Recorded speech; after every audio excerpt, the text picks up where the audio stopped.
নতুন করে কোন কালেমার দাওয়াত দাও, লা জাআলান্নাকা মিনাল মাসজুনিন, আমি তোমাকে কারারুদ্ধ করব, জেলখানায় পাঠাবো। ফিরআউন তো চোখে দেখে নাই। ফিরআউনের কথা শুধু কোরআনে কারিমে আল্লাহ তার ইতিহাস তুলে ধরেছেন। জালিমদের চরিত্র এমন হয়, যারা কালেমার দাওয়াত দেয় তাদেরকে হুমকি দিয়েছে। ফিরআউন কে হুমকি দিল? একটু কথা বলেন না কেন? মুসা আলাইহিস সালামকে জেলের হুমকি কে দিল? ফিরআউন জেলের হুমকি দিয়েছে। কালেমার দাওয়াত, ঈমানের দাওয়াত যারাই দিয়েছেন তাদেরকে রাষ্ট্র শক্তি আস্ত রাখে নাই। ইব্রাহিম আলাইহিস সালাম যখন কালেমার দাওয়াত দিলেন, নমরুদ পার্লামেন্ট আইন পাস করলো, ক্বালু হাররিকুহু ওয়ানসুরু আলিহাতাকুম, আইন পাস করলো ইব্রাহিম আলাইহিস সালামকে আগুনে পুরাতে হবে। যখন আব্দুল কাদের মোল্লাকে যখন পার্লামেন্টের যাবজ্জীবন থেকে যখন তাকে ফাঁসির আইন কার্যকর করা হলো, আমি তখন আয়াতে কারিমা পড়ি আর চোখ থেকে দর দর করে পানি পড়ে। আব্দুল কাদের মোল্লাকে সকালবেলায় যখন রাষ্ট্রপতির পক্ষ থেকে জানানো হলো আপনাকে রাষ্ট্রপতি চিঠি দিয়েছে, আপনি যদি জামাত ইসলামে বাদ দেন আর যুদ্ধ অপরাধী যে আপনি স্বীকার করেছেন, এগুলি যদি আপনি যদি স্বীকার করেন যে আমি যুদ্ধ অপরাধী ছিলাম। আব্দুল কাদের মোল্লা রাষ্ট্রপতির চিঠিগুলি টুকরো টুকরো করে ছিঁড়ে পায়ের তলে দিয়ে বলেছিলেন, মজলুম কখনো জালিমের কাছে সাহায্য চাবে না। আল্লাহ পাক বলেন যারা ঈমান আনে এদের সাহস আমি আল্লাহ বাড়ায় দিই। আয়াতুহু জাদাতুহুম ঈমানাও ওয়া আলা রাব্বিহিম ইয়াতাওয়াক্কালুন। যখন মুমিন বান্দা কোরআন পড়ে, আয়াতুহু বলা হয়েছে জাদাতুহুম ঈমানা, কোরআন যত পড়বে, আয়াত যত শুনবে, ঈমান তত বাড়ায় যাবে। কোরআনের কোন কর্মী ঈমানের দাওয়াত দিয়ে ঈমান হারায়নি, বরং ঈমান নিয়ে কবরে চলে গেছে। আরো আসতে কোন ঠিক। আসসালামু আলাইকুম ওয়া রাহমাতুল্লাহ। نحمده ونستعينه ونستغفره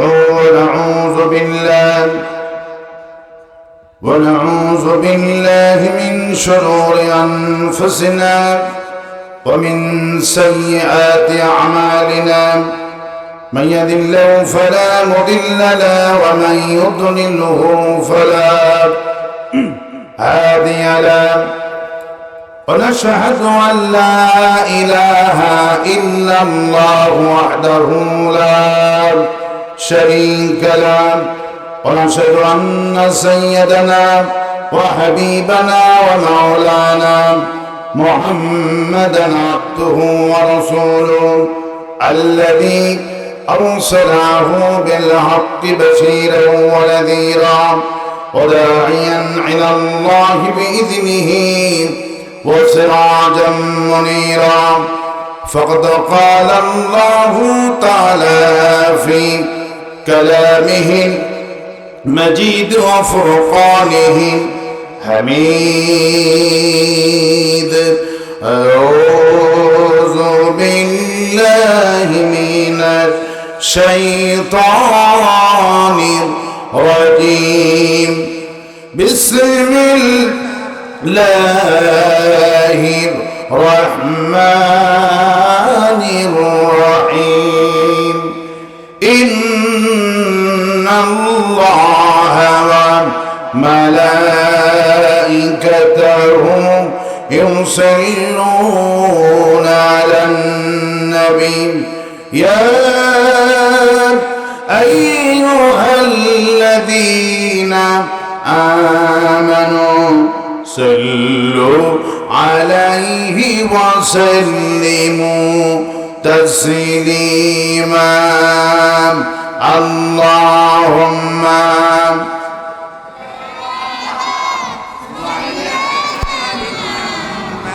كما صليت على إبراهيم وعلى آل إبراهيم إنك حميد مجيد. কোন দরুদে ফজিলত বেশি পড়েন? اللهم صل على محمد وعلى آل محمد كما صليت على إبراهيم وعلى آل إبراهيم إنك حميد مجيد بلغ العلا بكماله كشف الدجى بجماله حسنة جميع خصاله صلوا عليه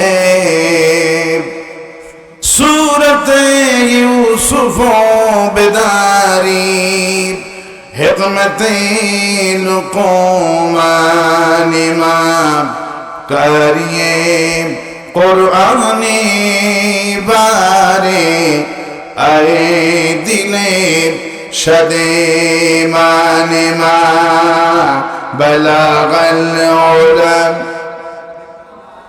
كشف الدجى بجماله حسنة جميع خصاله صلوا عليه اللهم آمين ربنا ظلمنا أنفسنا وإن لم تغفر لنا وترحمنا لنكونن من الخاسرين আয় আল্লাহ তাআলা সিটি মঠ সমাজ কল্যাণ ফাউন্ডেশন কর্তৃক আয়োজিত 3 দিন ব্যাপী 16তম তাফসীর বাগান থেকে দরুদ সালাম পড়ে তোমার দরবারে ভিক্ষুকের মতো হাত তুলেছি দরুদ সালাম টুকুন সোনার মদিনায় নবী পাকের রওজা মোবারকে পৌঁছায় দাও এখানে আমিন আমিন বলছে কঠিন কিয়ামতের দিনে একটা সওয়াব দিতে যেই দিন কেউ রাজি হবে না যারা তাফসীর মাহফিল শুনতে আসেন আজকের প্রধান অতিথি সহ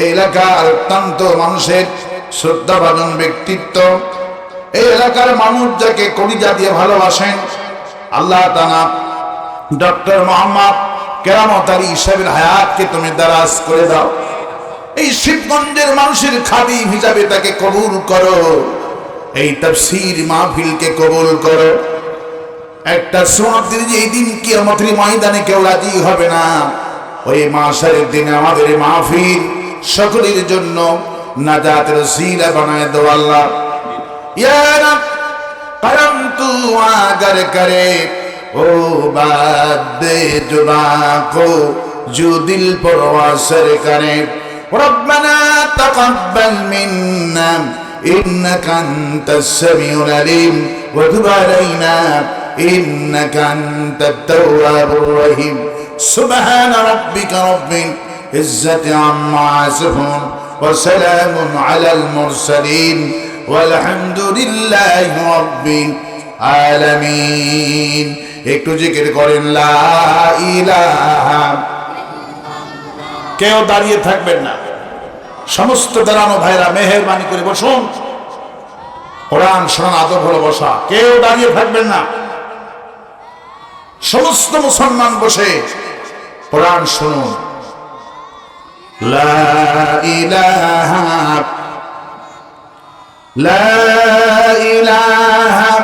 ইল্লাল্লাহু মুহাম্মাদুর রাসূলুল্লাহ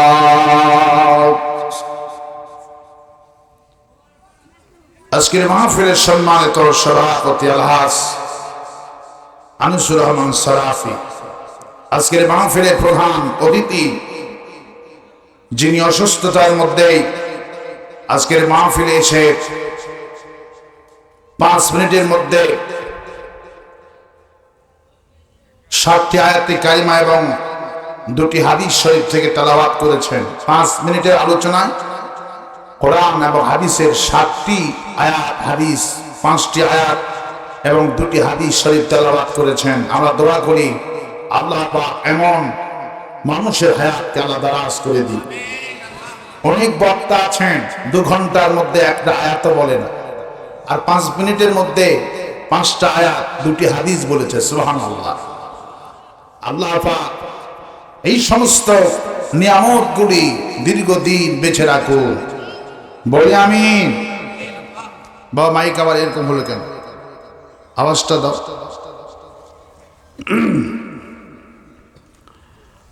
আমার আগেই কোরআনে কারীম থেকে আলোচনা করেছেন ইসেম আব্দুল কাদের।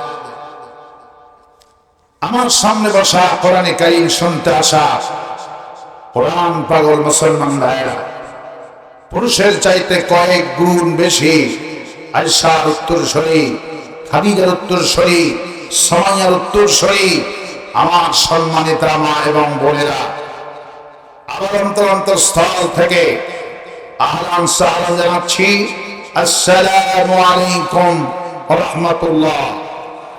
আমরা মহান আল্লাহ রব্বুল ইজ্জাতুল জালালের দরবারে লাখো কোটি শুকর আদায় করছি, যিনি দয়া করে মেহেরবানি করে কোরআনে কারীম দুদিন শুনেছেন, আজকে আমরা শেষ দিনে শোনার জন্য হাজির হতে পেরেছি। প্রাণ ভরে সমস্ত শক্তি কণ্ঠের কাছে এনে পড়ছি আলহামদুলিল্লাহ। সবাই পড়ছি রব্বানা লাকাল হামদ হামদান কাসীরান তাইয়্যিবান মুবারাকান ফীহি ইয়া রাব্বি লাকাল হামদু কামা ইয়ানবাগি লিজালালি ওয়াজহিকা ওয়া আযীমি সুলতানিকা। আল্লাহুম্মা আতি নাফসি তাকওয়াহা আনতা ওয়ালিয়ুহা ওয়া মাওলাহা ওয়া খায়রা মান যাক্কাহা। লাখো কোটি দরুদ সালাম মানবতার মহান শিক্ষক সাইয়্যিদুল মুরসালিন রাহমাতুল লিল আলামিন বিশ্বনবী বিশ্বনেতা জনাবে মুহাম্মদ রাসূলুল্লাহ সাল্লাল্লাহু আলাইহি ওয়াসাল্লাম শিবগঞ্জবাসী কোরআনে কারীম শুনতে আসতে পেরে খুশি না বেদা? কারা কারা খুশি নয় হাত তুলে দেখান।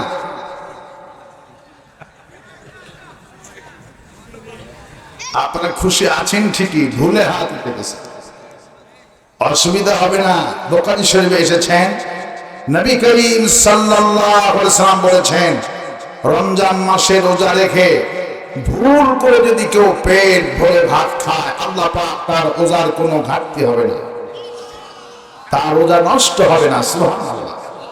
আর ইচ্ছা করে যদি এক ফোঁটা পানি তার গলার মধ্যে চলে যায়, ইচ্ছা করে এক ফোঁটা পানি খায়, সরিষা পরিমাণ, সরিষার মতো যে দানা, বুটের মতো যে দানা, এতটুকু যদি ইচ্ছা করে সে খেয়ে ফেলে, তার চেয়ে যদি বুটের যদি 10 ভাগের 1 ভাগও খেয়ে ফেলে ইচ্ছা করে, তার রোজা ভেঙে যাবে। কিন্তু ভুল করে যদি পেট ভর্তি করে খেলো, তার রোজার কোনোই কমতে হলো না। কি আল্লাহ পাইছি, তার সুবহানাল্লাহ বলবেন না? ভুল করে হাত উঠে গেছে, আল্লাহ পাক ওইটা নেন না, আল্লাহ পাক নেন অন্তরে যেটা আছে সেটা। সুবহানাল্লাহ। মানুষের মর্যাদা দাড়ি আর টুপি দিয়ে হয় না। আমি বলি, সব সময় বলি, মানুষের মর্যাদা হয় তাকওয়া দিয়ে। কি দিয়ে হয়?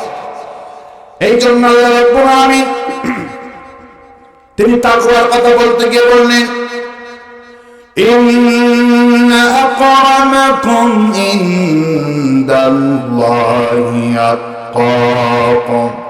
তোমাদের মধ্যে যে ব্যক্তি আমাকে ভয় করে চলবে, ওই ব্যক্তির মর্যাদা সমাজে বেশি হয়, রাষ্ট্রেও সম্মানিত হয়ে যায়, আমার কাছেও মর্যাদা হয়ে যায়।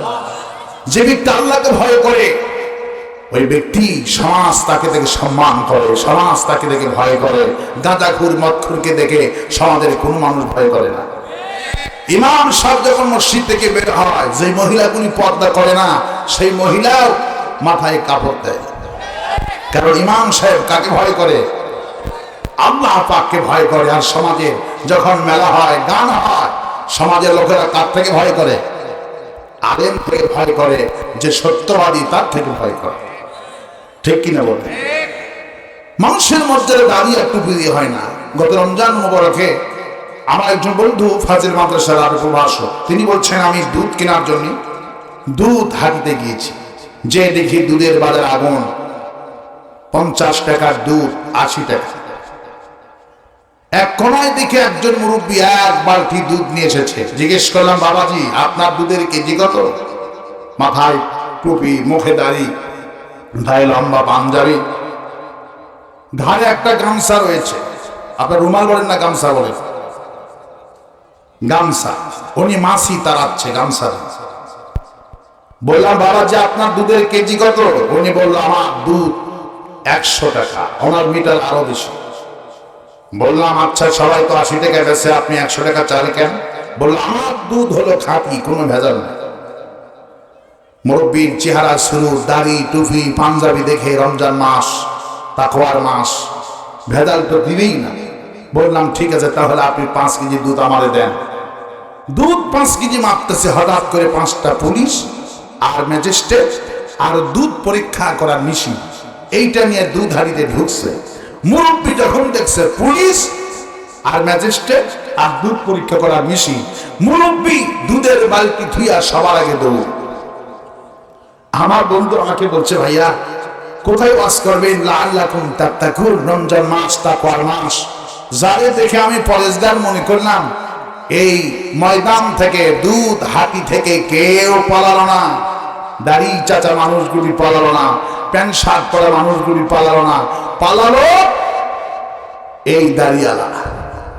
কারণ এনার দুধ হলো 2 নম্বর। কয় নাম্বার? 2 নম্বর।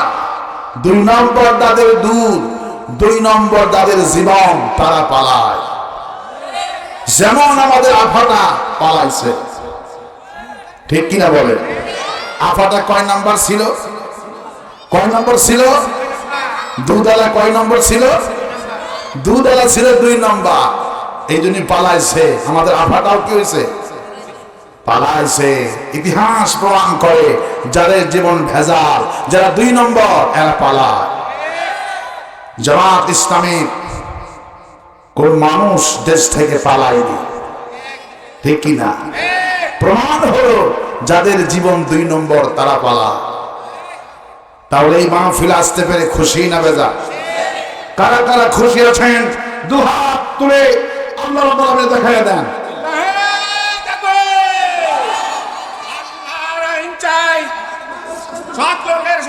আল্লাহ হাতকে কবুল করুন বলে আমিন। আওয়াজ দিয়ে বলি আমিন, আওয়াজ দিয়ে বলি আমিন। কোরআন শুনতে এসেছি। কি শুনতে এসেছি? কোরআন শুনতে এসেছি। এই কোরআন কি জামাত ইসলামের কোরআন? সবাই একটু জবান খুলে বলেন, এই কোরআন কি জামাত ইসলামের কোরআন? এই কোরআন কি শিবিরের? কোরআন কি মামুনুল হকের?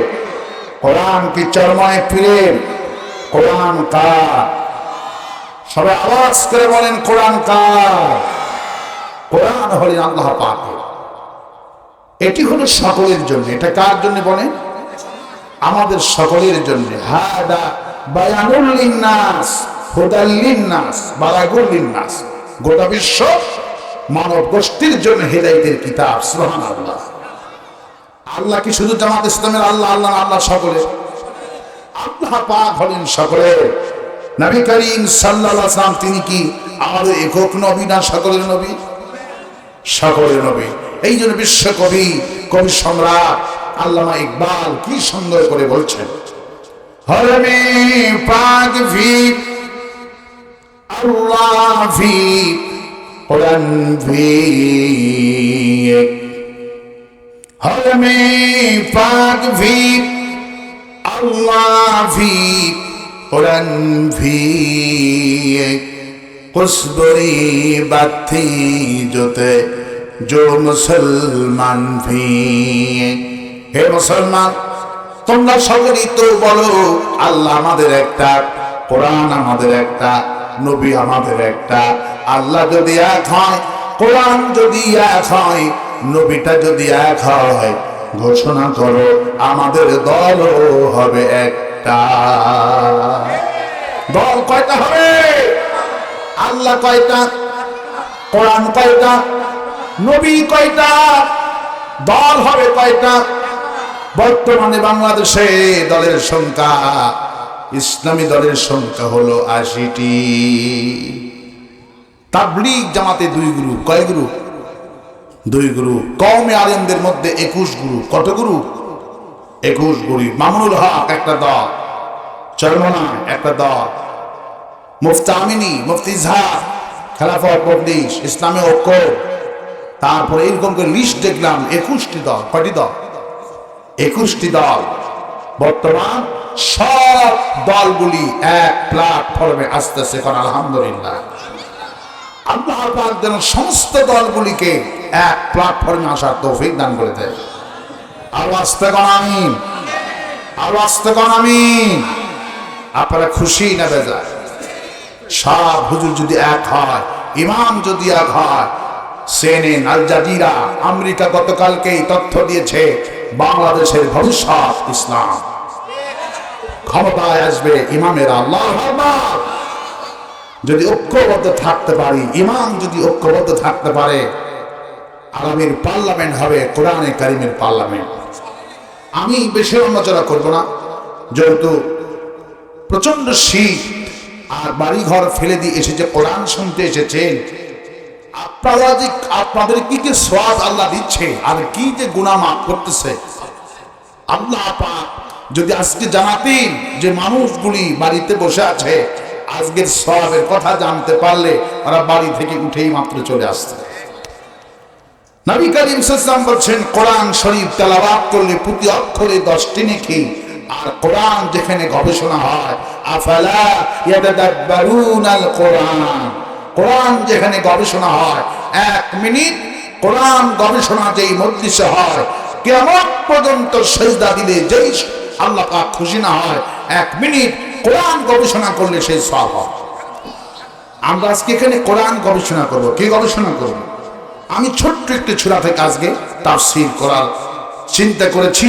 আসলে তো আমরা কেউ মুফাসসিরে কোরআন নয়, আসল মুফাসসির ছিলেন মুহাম্মদ সাল্লাল্লাহু আলাইহি ওয়াসাল্লাম। আমরা সবাই হলাম কোরআনে কারীমের তালিবে ইলম, আমরা সবাই ছাত্র, ঠিক কিনা বলেন? আমি আজকে ছোট্ট সূরা থেকে তাফসীর করব। আমি 12টা পর্যন্ত আপনাদের কাছে তাফসীর করব ইনশাআল্লাহ। তারপরে কিছু আনুষঙ্গিক কিছু কাজ আছে, সেগুলো আমরা সেরে তারপরে মোনাজাত করতে করতে 12:30 বেজে যাবে। আপত্তি, আমি জানি চাঁপাইনবাবগঞ্জের চট্টগ্রামের পরেই সবচেয়ে বেশি তাফসীর মাহফিল হয় চাঁপাইনবাবগঞ্জে, আর চাঁপাইনবাবগঞ্জের শিবগঞ্জ হলো ফার্স্ট। সুবহানাল্লাহ। আমি যে কয়টা তাফসীর মাহফিল করলাম অক্টোবর থেকে, এবং এই শিবগঞ্জে যে আল্লাহর কি নিয়ামত, আমি এত ফোন পাই, লোকেরা এত কোরআনকে ভালোবাসে, তাফসীর মাহফিলকে ভালোবাসে। 3 দিন ব্যাপী, 4 দিন ব্যাপী, 5 দিন ব্যাপীও আমি তাফসীর পেয়েছি। চট্টগ্রাম তাফসীর মাহফিল 5 দিন ব্যাপী হয়েছিলেন। কোরআনের পাখি লাগাতার 33 বছর তাফসীর করেছে। আর তারপরেই আমি চাঁপাইনবাবগঞ্জের জমিনকে পেয়েছি 5 দিন ব্যাপী তাফসীর মাহফিল। এই জন্যই তো আপনাদের এত বরকত। সুবহানাল্লাহ। আপনাদের আম যত মিষ্টি হয়েছে, আমের বাগানের মধ্যে যখন মিষ্টি কোরআন তেলাওয়াত হয়, এই জন্য আল্লাহ আমের বাগানকে মিষ্টি বানিয়ে দিয়েছে। কাদের জন্য সুনাম হয়েছে? কোরআন বিরোধীগুলো জানতো যে আমাদের আমটা তো মিষ্টি হইলো কেন, সারা দুনিয়া থেকে পাগল হইলো কেন, এটা কোরআনের জন্য। সুবহানাল্লাহ। যারা আমের বাগানে মাহফিল করে, এদের জন্য আল্লাহ পাক এই বরকতটা দান করেছে। নবী করিম সাল্লাল্লাহু আলাইহি ওয়াসাল্লামের দরবারে একজন সাহাবী, কাজ কাম নাই, শুধু রাত দিন বিশ্বনবীর তাফসীর শুনতো। সুবহানাল্লাহ। ওই সাহাবী তার ভাই এবং পিতা এসে বিশ্বনবীর কাছে নালিশ করেন, মুহাম্মদ সাল্লাল্লাহু আলাইহি ওয়াসাল্লাম, হুজুর আমার ছেলেটা কোনো সংসারে কাজ করে না, আমার বিশাল খেজুরের বাগান, এই বছরই অনেক ফলন হয়েছে, সে কাজ করে না, একটু পানি দেওয়ার কাজ করে না, একটু কাটারও কাজ করে না, শুধু রাত দিন আপনার দরবারে পড়ে থাকে। রাসূল সাল্লাল্লাহু আলাইহি ওয়াসাল্লাম বললেন, তোমার বাগানে যে এই বছরে খেজুরের উৎপন্ন বেশি হলো, বাম্পার ফলন হলো, এর কারণ হলো তোমার ছেলে আমার দরবারে রাত দিন কোরআনের তাফসীর শোনে। এই জন্য আল্লাহ তোমার বাগানে বরকত দিয়েছে। সুবহানাল্লাহ বলে। আমি রিসার্চ করেছি, চাঁপাইনবাবগঞ্জের আমের মতো এত মজা, এত মিষ্টি পৃথিবীর কোথাও নাই। সুবহানাল্লাহ। এটা হলো কোরআনের বরকত। আল্লাহু আকবার বলেন। আমি চাঁপাইনবাবগঞ্জে আরেকটা জিনিস পেয়েছি, সেটা হলো একটা বক্তার জন্য যে জিনিসটা প্রয়োজন, সেটা হলো হুনকা। যদি মৃত মানুষ হয়, ভারতে গিয়েছি তাফসীর করার জন্য, ওই দেশে তাফসীর করে কোনো মজা নাই, কথা বলে না। কিন্তু চাঁপাইনবাবগঞ্জে যত তাফসীর কারক এসেছে, শ্রোতা কম হোক বেশি হোক, সেটা মানুষ বেশি হলেই মাহফিল বরকত হয়, এটা হাদিস শরীফে প্রমাণিত নয়। মাহফিল কম হলেও সেই মাহফিল আল্লাহর কাছে মঞ্জুর হতে হবে। আর কোটি দর্শক হলেই সেই মাহফিল বরকত হয় না। কারণ 10 জন ইশকারা যদি কোরআন বুঝে, কোরআনের কর্মী থাকে, 1 কোটি সমাবেশের কোনো মূল্য নাই। ঠিক কিনা বলেন? আমার মাহফিল লক্ষ লক্ষ লোক হলো, কিন্তু আমি জনগণকে কোরআনের কারিমের কর্মী বানালাম না, বুঝালাম না। কোটি জনগণকে রাষ্ট্র জালিম সরকার ভয় পায় না, 10 জন রিস্কাওয়ালাকে জালিম সরকার ভয় পায়। এই 10 জন রিস্কাওয়ালা যদি জামাত ইসলামের কর্মী হয় আর কোরআন যদি বুঝে, এই 10 জন রিস্কাওয়ালাকে জালিম সরকার যে ভয় পায়, 10 কোটি মুসলমানকে সেই ভয় পায় না। কারণ ছোট্ট মাহফিল থেকেই আমাদের কোরআনের কারিমের কর্মী তৈরি হবে ইনশাআল্লাহ। আমি আপনাদের মধ্যে এসে একটা জিনিস পাই, যে হুনকারটা খুব পাই, বক্তার ওয়াজ এমনি আসে, সুবহানাল্লাহ বলে। এই হুনকার বাংলাদেশে কোথাও নাই, এটা চাঁপাইনবাবগঞ্জের মানুষের মধ্যে আল্লাহ দান করেছে, আলহামদুলিল্লাহ। এই যে যখন বলি আলহামদুলিল্লাহ, সুবহানাল্লাহ, এগুলি বক্তার বক্তব্যকে অনুপ্রেরণা যোগায়। আল্লাহু আকবার। আমি ছোট্ট ছোট থেকে তাফসীর করব, মাত্র 3 আয়াত। এই সূরা যখন নাযিল হচ্ছিলেন, সময়টা ছিল আসরের সময়। কখন সময় ছিল? আসরের সময়। নবী করিম সাল্লাল্লাহু আলাইহি ওয়াসাল্লাম দারুল নাদওয়া পার্লামেন্টের সামনে গিয়া জোরে সোরে একটা তাকবীর দিলেন, আল্লাহু আকবার। তাকবীর দিয়ে জিকির করলেন, লা ইলাহা ইল্লাল্লাহু মুহাম্মাদুর রাসূলুল্লাহ। রাসূল যখন তাকবীর দিলেন, যখন বিশ্বনবী যখন কালেমার জিকির করলেন, আসর নামাজটা পড়লেন, কিন্তু মক্কার পার্লামেন্টে এমন জোরে গান বাজালো, পার্লামেন্ট থেকে এমন জোরে গান বাজানো হলো, বাজারগুলি থেকে এমন জোরে অশ্লীল বাক্যগুলি ছড়ানো হলো, রাসূলের নামাজ পড়তে খুবই কষ্ট হয়ে গেল। আল্লাহ পাক ঠিক সেই মুহূর্তে সূরা আসর নাজিল করে দিয়ে দিলেন। আমার সাথে সবাই পড়েন, ওয়াল আসরি ইন্নাল ইনসানা লাফি খুসর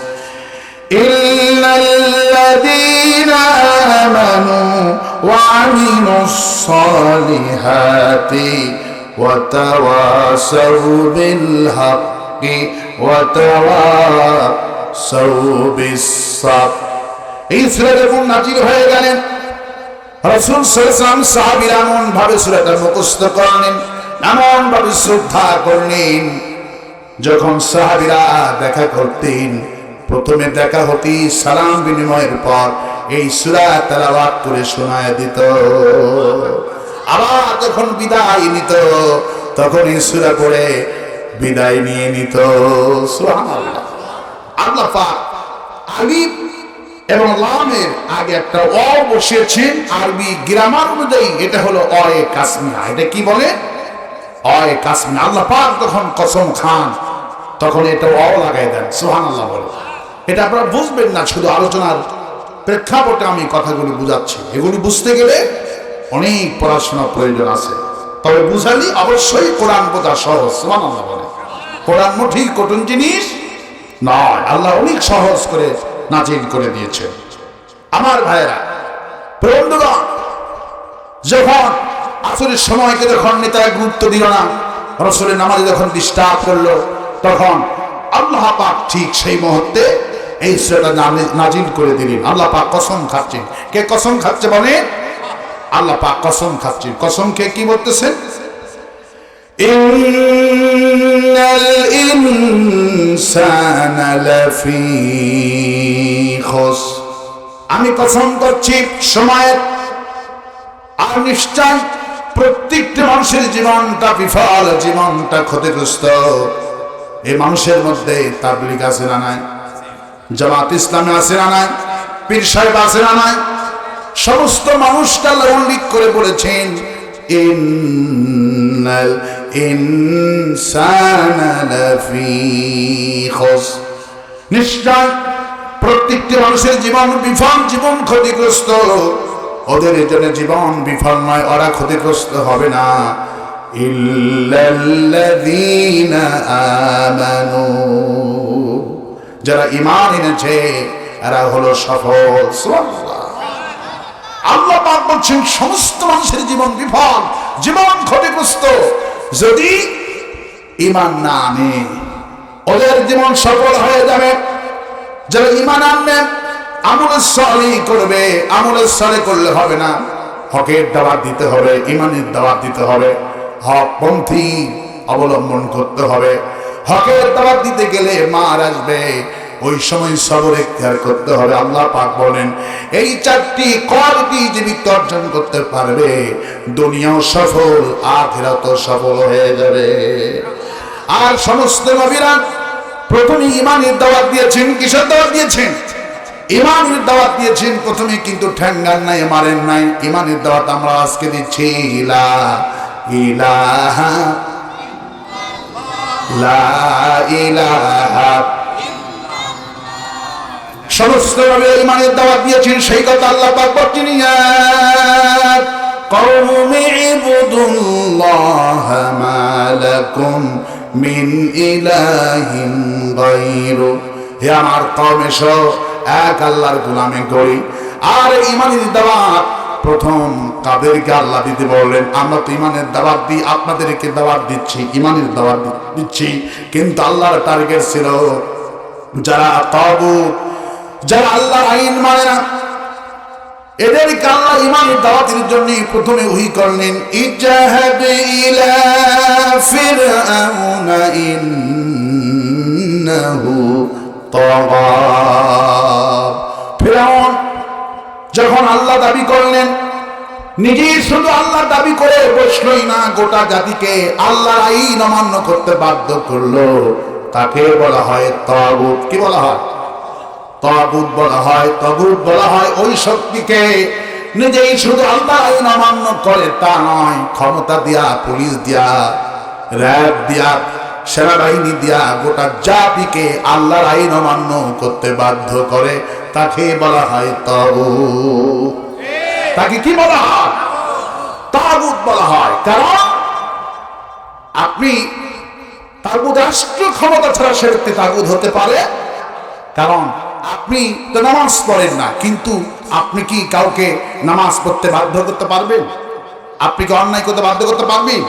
আমাদের মাহফিলে বাধা হতো, আপনার হাতে ক্ষমতা নাই, পুলিশ পাঠাতে পারবেন? তাগুত হতে গেলে রাষ্ট্র ক্ষমতা থাকতে হয়। এক কথা, যেমন নবী করিম সাল্লাল্লাহু আলাইহি ওয়াসাল্লাম বলছেন যেই ঘরে কোন প্রাণীর ছবি থাকলো, মানুষের ছবি থাকলো, সেই ঘরে আল্লাহ পাকের রহমতের ফেরেশতা প্রবেশ করে না। অথচ 16টি বছর ধরে হুজুর হোক আর পীর সাহেব হোক, পকেটের মধ্যে শেখ মুজিবের ছবি নিয়ে নামাজ আদায় করতে হয়েছে। এই কথা মিথ্যা না সত্য? আমরা যে কথাই বলি সে কথায় ওনারা বলেন আমরা নাকি মিথ্যা বলি, ঠিক কিনা? অথচ আমরা একটা মিথ্যা বলি না, যা ইসলাম বিরোধী কর্মকাণ্ড করেছে দুই একটা দৃষ্টান্ত আমাদের দিতেই হবে। না দিব না? মন খারাপ করবে? কারণ আমি এসেছি তাফসীর করতে, তাফসীরে প্রাসঙ্গিকক্রমে দুই একটা দৃষ্টান্ত আসলে ওগুলি দিতেই হবে, না হলে আপনি বাস্তব বুঝবেন না, ঠিক কিনা বলে? কিন্তু তাই বলে আমি ওদেরকে গালিগালাজ করব না। ওরা 16 বছর আমাদের মঞ্চে আমাদের নেতাদের নামে কি না ভাষা বলেছে। আমার সামনে শহীদ আল্লামা সাইদি হুজুরকে যে ভাষায় গালিগালাজ করছে আমি কিছু বলতে পারিনি। পুলিশ দিয়া মাহফিল ভরা। আল্লাহর কাছে বলছিলাম, আল্লাহ সহ্য করতে পারছি না, হৃদয় রক্তক্ষরণ হচ্ছে। যার হাতে হাজার হাজার অবস্থায় মুসলমান হলো, আল্লাহ সেই লোকটাকে যখন ধর্ষণকারী বলে গালি দিচ্ছে, আল্লাহ বিচারটা তোমার কাছে দিলাম। আল্লাহ একটু দেরিতে হলেও চোখে দেখা তৌফিক দিয়েছে, ঠিক কিনা বল? আমাদেরকে গালিগালাজ দিয়েছে, এমন কোন মঞ্চ নাই, পবিত্র মাহফিলে এসে অকথ্য ভাষায় গালিগালাজ করেছে আল্লাহি, আল্লাহর কসম, আমরা 16 সেকেন্ড গালি দিব না। আমরা 16 সেকেন্ড গালি দিব না। যা ঘটেছে ওগুলি বলবো না।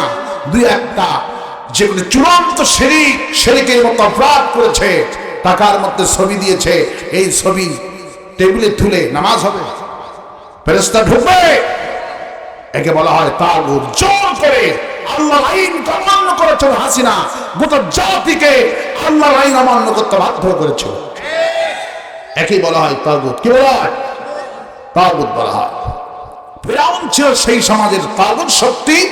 আল্লাহ পাক প্রথম মূসা আলাইহিস সালামকে কোন গরীব লোকের কাছে, কোন মানুষের কাছে, প্রথমে কোন ব্যবসায়ীর কাছে ওহী পাঠালেন না। প্রথমেই বলছেন ইযহাব ইলা ফিরআউনা ইন্নাহু তাগা, এই কালেমার দাওয়াত নিয়ে যাও ফিরআউনের কাছে, কারণ ফিরআউন তাগুত হয়ে গেছে। কারণ ফিরআউন যদি কালেমালা হয়ে যায়, গোটা দেশের মানুষ কালেমালা হয়ে যাবে। সুবহানাল্লাহ।